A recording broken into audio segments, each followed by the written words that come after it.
Il était une fois la cathédrale Notre-Dame de Paris en France.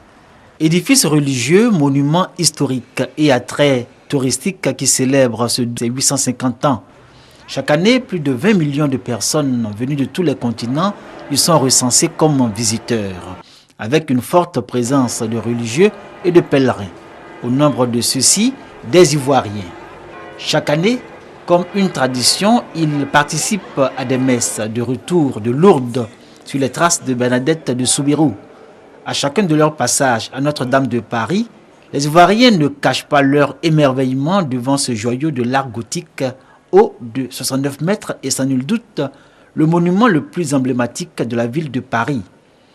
Tout commence en 1163, année où débute sa construction qui va nécessiter 180 années de travaux.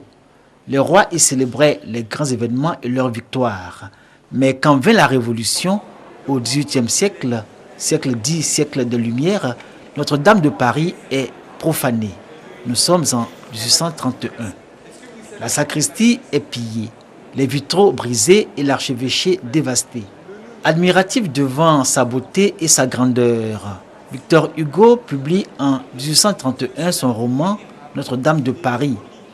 Cette œuvre sonne comme une restauration de la vérité. Le savoir-faire technologique et architectural de l'époque moyenâgeuse, longtemps nié par le siècle des Lumières. Aujourd'hui, les faits lui donnent raison.